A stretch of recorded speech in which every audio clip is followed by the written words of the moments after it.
Kumusta ho kayo lahat dyan mga kababayan? Welcome back sa PH Update. Muli ho tayong nagbabalik sa panibagong reaction video. At dito sa video na to, pag-usapan naman ho natin itong napakagandang balita na to. Pero bago ho muna yan, isang like at isang subscribe. Masaya na ho tayo dyan. At sa mga gustong sumali sa ating community, yung join button nandyan lang ho sa baba para kayo ang pinakaunang makakita sa ating mga reaction video. Hayun na nga mga kababayan, no? Sa mga hindi pa nakasubscribe, 3 segundo.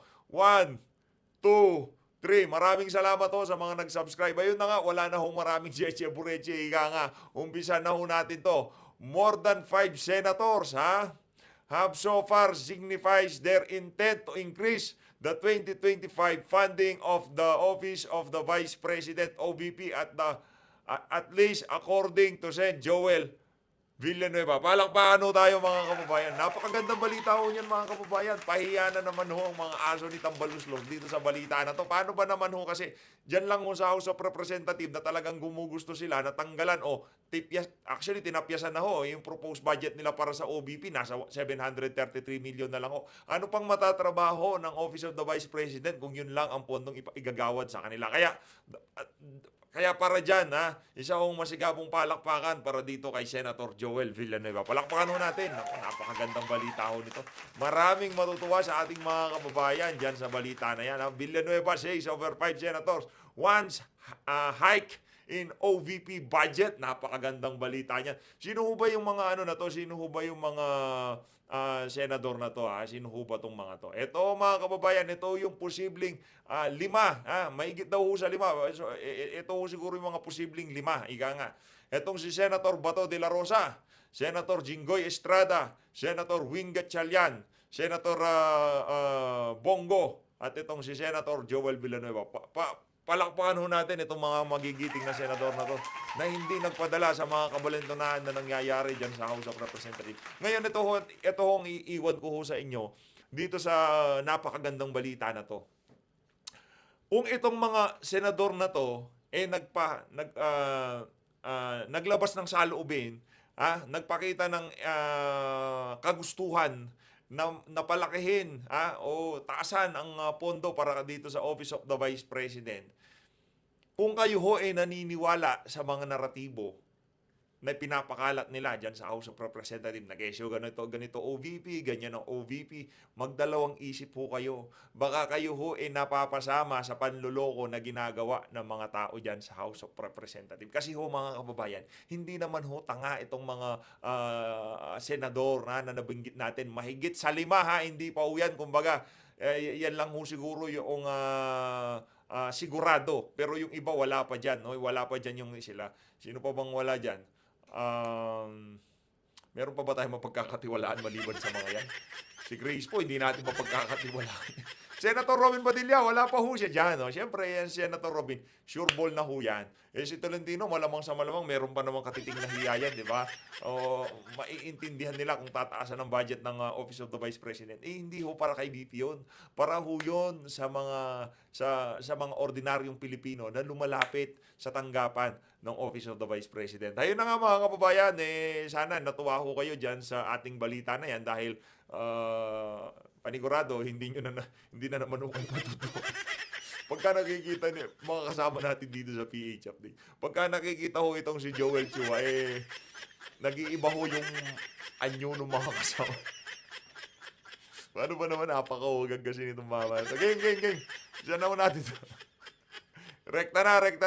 Rekta na ba tayo dito kay Congressman Rodante Marcoleta? Ito na muna tapos kung dante tayo. Ay hindi na magkaroon ng ganitong klaseng issue. Respect begets respect. Yun lang po. We acknowledge Miss Llanesca. Llanesca Panty. Yun. Good afternoon po. Lianes Capanti, GMA News Online. Sir, what would happen if the Vice President chose to stay? What would be ano ba yung provided for by the rules of the House?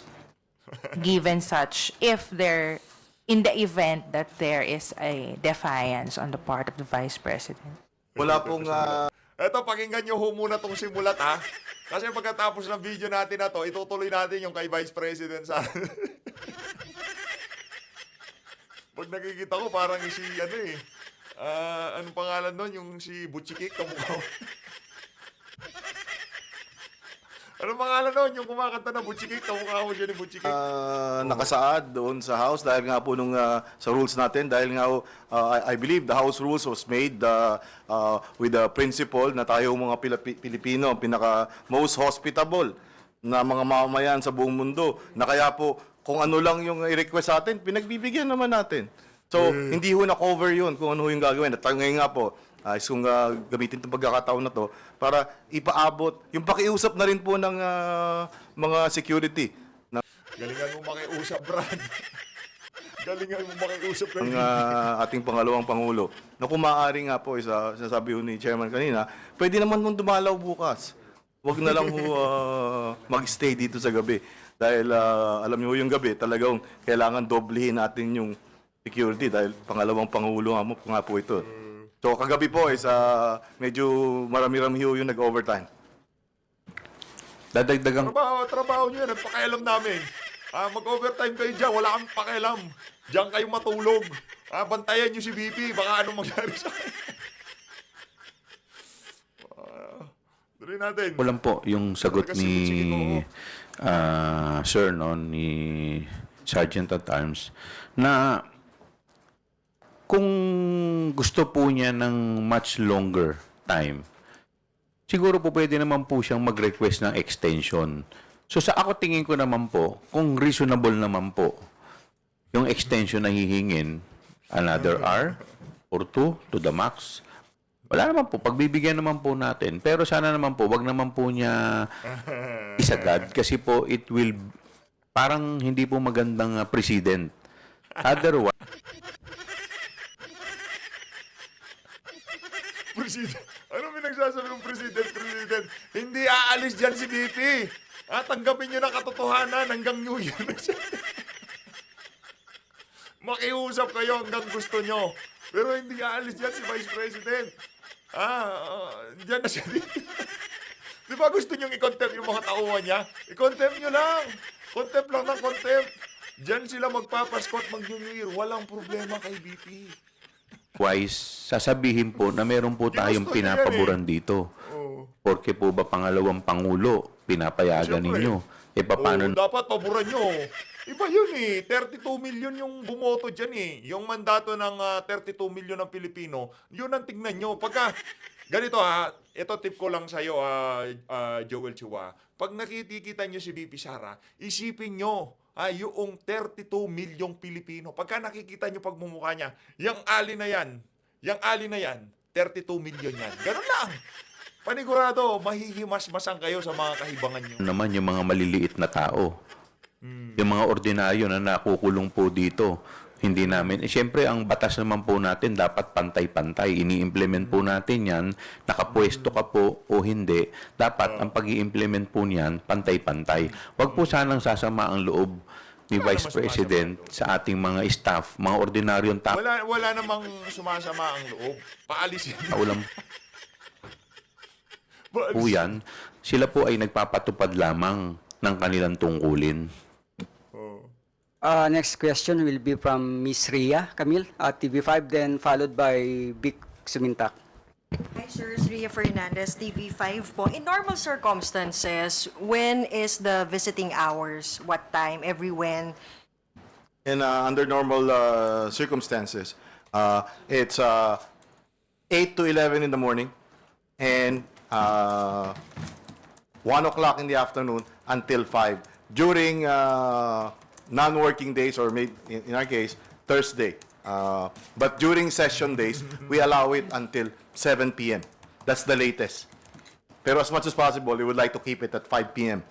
But upon request, we can extend 2 more hours up to 7. Okay, if there is a request, you allow maximum of 2 hours. Di ba gusto nyo nagko-contempt? O, dyan titira si...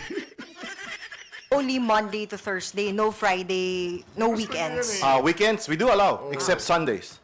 Okay, and on weekends, we allow visitation from 8 to 11 in the morning and 1 o'clock in the afternoon until 5. Until 5. Sir, Except none on Sundays. to your recollection, sir, in the House's history, is this the first time that this happened? I've been the sergeant at arms since July of 2022. Yes, the answer is yes. It's the first time we've experienced this.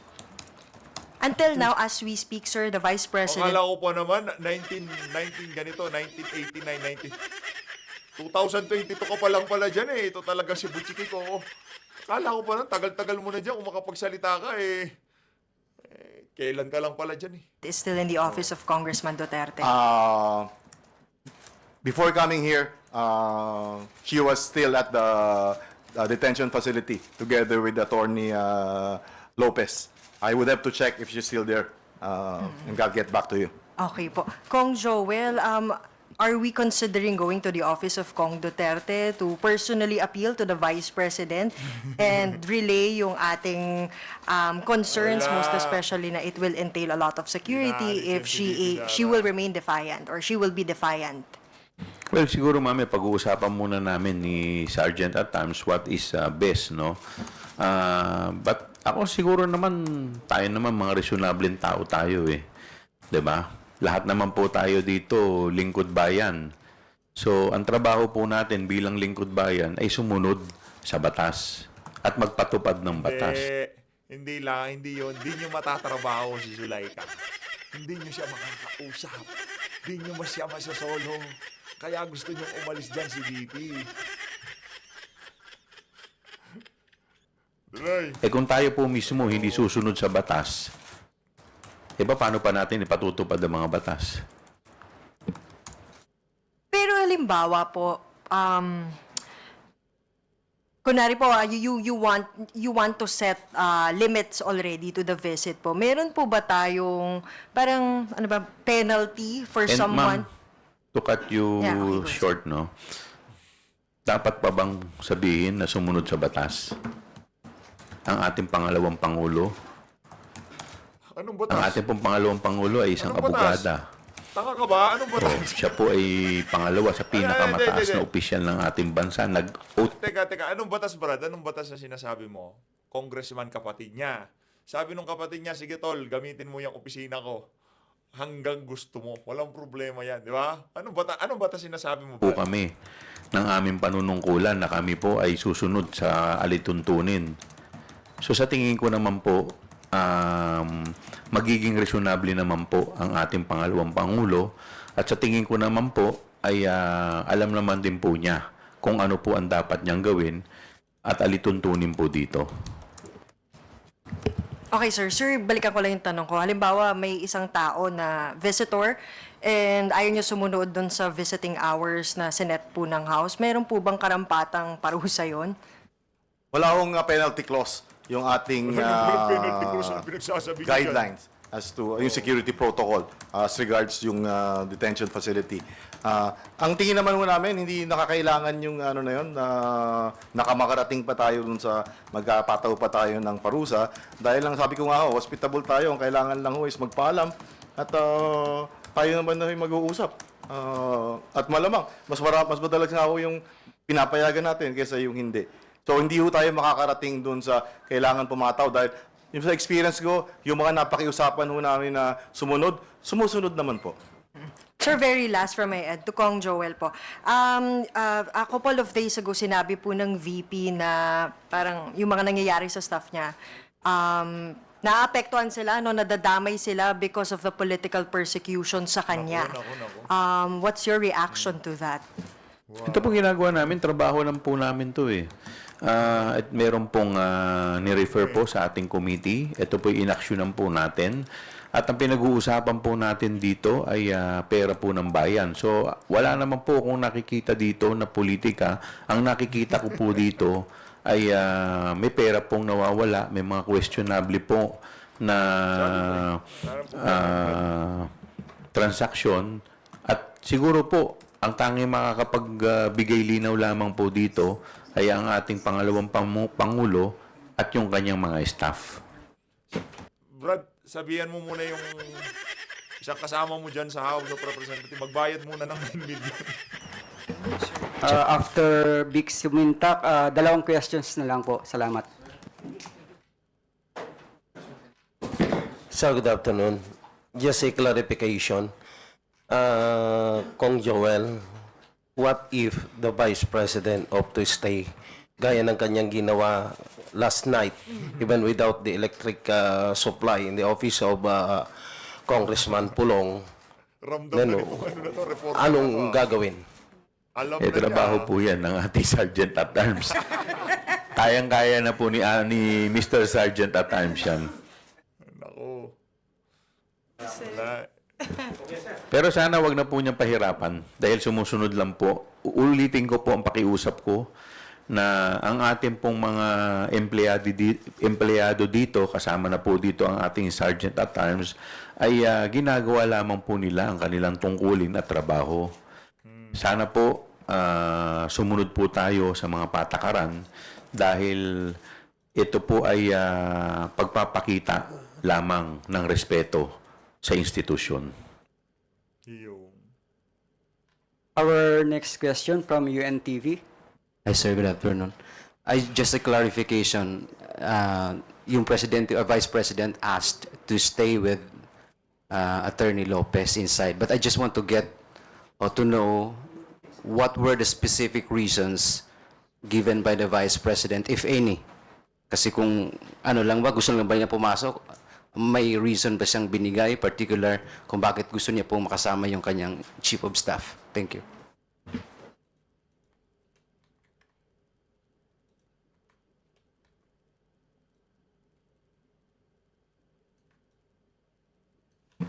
Meron po siyang 6 na dahilan na sinasite dito.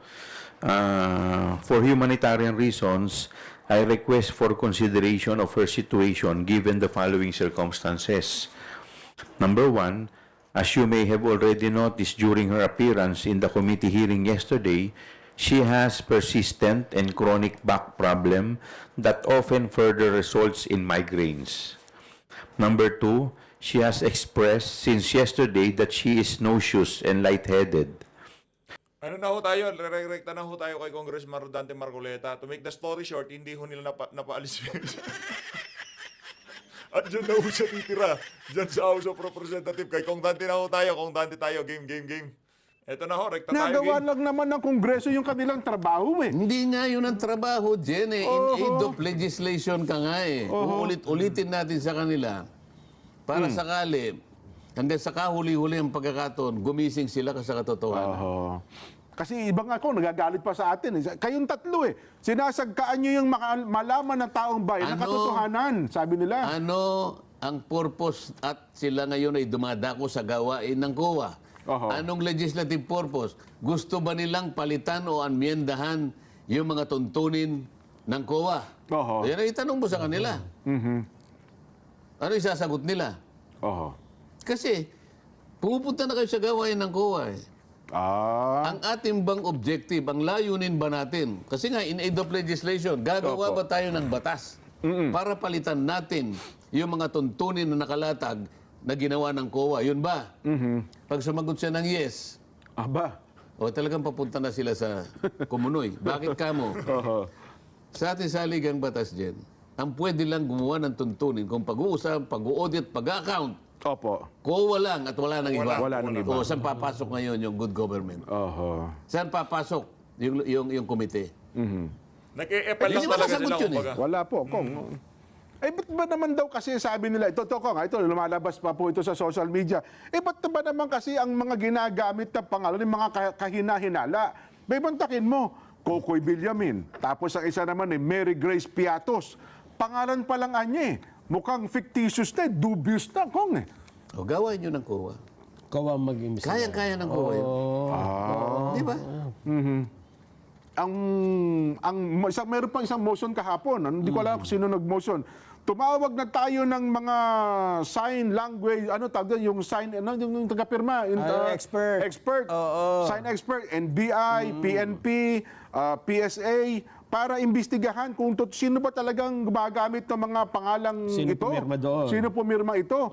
At kung matutukoy ninyo anya, magbibigay pa kami ng reward na 1 milyong piso. Kung sino makapagtuturo. Makapagtuturo kung sino yung mga kinahinalang tao ito. 1 million pesos. Baka kayo, nag-donate ba kayo doon ko? Saan? Doon sa 1 million. Kasi magre-reward daw mga mambabatas eh. ng 1 milyong piso sa makapagtuturo kung sino yung si Mary Grace Piatos at saka si Kokoy Villamin. Alam mo, yung kawalan kasi ng kawalan ng katwiran at karanasan sa mga, kung ano na lang naiisip nila eh. Ganun ho ba? Para lamang makakuha ka ng isang tagasuri ng pirma mula sa NBI, Opo. kukuha ka ng mga dating pirma ng taong gumawa. Eh kung hindi mo naman kilala kung sino yung gumawa, saan ka magsisimula? Wala kang pagbabatayan. Kaya makikita mo dito talagang, Oo nga. alam mo yung sinasabi ng mga iba, salitang kanto, tira bulag ang ginagawa nila. eh. Tira bulag. Tira bulag. Bulag na, wala na. Nakakatawa na eh. Opo. Wala ba tayo bang mapag-uusapan na medyo maayos-ayos naman? Ako, medyo Nagsawa na din itong si Kong Puro, wala na ako kasi. Wala tayong magawa. Yan yung mainit, yan ang pinapainit nila eh. Kung totoo rin, mas gusto natin binabalita yung mga good news kaysa dito sa mga balita na to. Mas gusto natin yung mga good news. Yung pinasinayaan ng ganitong tulay, nagbukas ng panibagong proyekto, mga ganun, mga gandang balita eh. Pero ito, negatibo, ang pangit. ano na eh, yung makikita mo rito, yung parang sa laula na lahat eh. Ganun ba? Nakakalungkot naman ko kasi ako naniniwala bilang isang pangkaraniwang mamamayan na ang Kamara de Representante ay lugar ito ng mga honorableng tao. Hindi ba dapat ganun ang isipin? Opo. Yun naman dapat ang isipin Mga natin. honorable Pero tingnan tao. mo ang nangyari. Opo. Kumukuha na sila ng NBI signature expert. Oo. Hindi nila alam, hindi nga alam kung sino yung pumirma eh. Oho. O ano ngayon ang pagkukumparahan? So, maski sila, hindi nila alam, pati tuntunin. Oho. Tapos ikaw ang mag-iimbestiga. Nako. Ito lang ang pinag-uusapan eh. Oho. Pamahala mo sa COA. Yan ang trabaho nila. Ayun. Bigay mo sa COA. So pag natapos Tapos ng ang COA, usapan. bigyan mo kami ng report, tapos na report ninyo, alam na namin kung mayroon bang pagkukulang, gagawa kami ng mga kaukulang batas. Siguro ganun ko, ano? Kamukha ng halimbawa. Kayaan mo muna yung proseso ay dumaloy. Opo. Okay? Bigyan mo ng 60 days. 60 days eh. Kung halimbawa, na-dismiss, pupunta siya sa COA proper. Halimbawa na naman, na-dismiss na naman. Oo. Pupunta sa Korte Suprema. Madami. Pero yung mga COA representative, pansin nyo ho sila na alam nila na walang ginawang kalokohan ng Office of the Vice President. Maging sila ho hindi natutuwa sa pinagagawa nitong mga congressman na to dyan sa House of Representatives. Papalang Ang proseso. dami pang proseso. Ibig mo ba sabihin, hindi mo papayagan na itong prosesong ito'y matupad muna, bigla ka na lang aarangkada at ito babarahin mo lahat ang gawain ng isang agency? Oho. Ba't di pa natin tanggalin ang COA kung kayo pala kaya nyo rin gawin? Oho. Di ba? Pero, well, yun ang malungkot ko, ano? Pero sabi nga, it defeats the purpose. Kasi ang purpose ata talaga mukhang may kinalaman sa politika ko, eh. Sinabi ko na nga, ibabalikan natin. Oo. Ilan ba yung nakwenta natin kahit na medyo ano lang, parang extrapolated lang? Opo. 750 na lang. Oho. Sapagkat yan, pwedeng umabot ng 1,500. Yung mga ensya, departamento at sangay ng pamahalaan na maaaring binigyan ng confidential fund. Bakit naman 750 na opisina ay isa lamang ang kinuha mo? Oho. Para ito ang usigin mo. Lahat ng panahon, lahat ng resources, gagamitin mo para usigin mo itong taong ito. Oho. Oh, ano ngayon ano yung conclusion mo diyan? Sabi nga nung apo nyo, Oh. It's unbelievable. Gaganon siya eh. Yun naman Quadcom. Oho, yan. Isa naman rin ang tinuto. Hindi pa ba niyo po naintindihan ang liwanag na po nito? Nako. Ay, Kong, intro pa lang yan. Oo. Intro pa lang. Huwag kayong bibitaw, sapagkat ito Hindi pa tayo nagsisimula. nakatutok sa atin, Kong. Mahigit na po sa 15,000 ang online. Pero ito, Kong, mayroon kasi mga tao na isang gadget, 5, 10 nanonood. Kaya may tuturing natin na, well, siguro mga 100,000 ang nanonood ngayon sa atin, Kong. Kasi ang isang unit, sabi, halimbawa, isang cellphone, isang gadget, ibig sabihin ko, ay pinahahalagahan nila itong ating talakayan. Wala na akong kape. Aha. Magpapatimpla tayo. Dahil intro pa lang ito. Sa ito, kape. Intro pa lang ito, Jen. Oo. Kasi di pa natin pinapakita yung video eh. Yun na, may mga video, may pasabog tayo eh. May CCTV ba? O meron tayo CCTV. Magbabalik pa po ang sa... Kung Jen, mga babayan, si BP Inday Sara ay dumalaw doon sa kamera kagabi, ha? At doon na rin siya natulog sa Mula pa opisina. kagabi? Oo, sa opisina ng kanyang kapatid, Congressman Paulo Duterte. At hanggang ngayon, hindi siya umaalis doon. Ayun, may kahilingan pala siya eh. Nag-request siya na gusto niya doon mismo sa kulungan. Eh, hindi siya pinayagan. Eh, sabi sa ng OSA, detention facility. sabi ng Sergeant at Arms, pwede ka naman dumalaw. During visiting hours. Oo. Kaya tinan mo, kahit na mainit, Jen, ayan o, nandyan si BP Inday eh. Oho. Nasa labas lang eh. Oh. Sa kanya kasing liham kay Chairman Joel Chua, hinihiling niya, ito, pinakikita po namin sa telebisyon, na kung maaari ay sa whole duration ng detention ni Atty. Zulaika ay samahan siya ni BP Inday. So payag siyang pareho sila makulong doon. di ba? Yes. Oo. Pero ito po ay tinanggihan ni Congressman Joel Chua, sinasabing hindi po pwede sapagkat may mga patakaran na ang pwede lang doon ay ang isang hinatulang makulong. Oo. At si BP Inday naman anya, walang ganon. At ang sabi niya, however, you may visit her during the period allowable under the OSAAO, Sergeant at Arms Guidelines. Yun. Kaya doon na ho ang si BP Inday, hindi na umalis. Ngayon, Jen, merong ding inilabas namang statement si Kong Paulo. As Kong Pulong. Oo, Kong Pulong. Yung kanyang kapatid, okay. Ang sabi niya, sa Committee on Good Government, payag siya doon muna ang kanyang ate ba niya? Tama, oo. Sa opisina niya, kahit daw wala kuryente.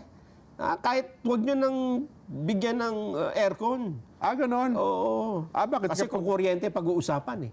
Diba? Oo, ayan o. Unconditional permission to stay? Yes. Definitely in my office to discharge. Okay. Doon na siya mag-discharge ng kanyang duty as Vice President. Ganon. Oo.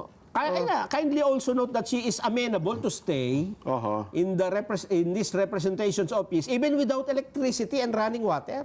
Ganon. Oo. Kung ang pag-uusapan lang, Hindi naman pinapatay yung electricity. ayun nga. Ganun po. Baka daw kasi, Baka lang- pagka tungtungatan ng alas 10 kong, mukhang may mga patakaran daw ata na parang i-lockdown yung buong bisinidad ng Kamara de Representante. yun lang po ang sitwasyon ngayon. Para malaman natin ano ba ang latest dyan sa pangyayari na yan. At ang pamunuan naman ng Kamara, Nelson, ito, may nakuha din akong sulat na pirmado ni Senior Deputy Speaker Aurelio Gonzales, Majority Leader Manuel Dalipe, Yes. at saka si Deputy Speaker David J.J. Suarez na sinasabing mali daw at hindi ata tama yung ginawa ni BP Inday Sara. Sabi niya kahit ilang pahina itong sulat tungkol po sa paglabag sa seguridad. Para sa kanila, paglabag sa seguridad po ang ginawa ng pangalawang Pangulo at nababahala daw po ang kapulungan ng Kongreso sa nangyari. Kahapon nga po kung saan dumalaw ang pangalawang Pangulo, BP Inday, sa kanila pong gusali. Binuksan daw po ang malasakit sa kanya, binigyan ng espesyal na pahintulot, binisita si Atty. Zulaika Lopez,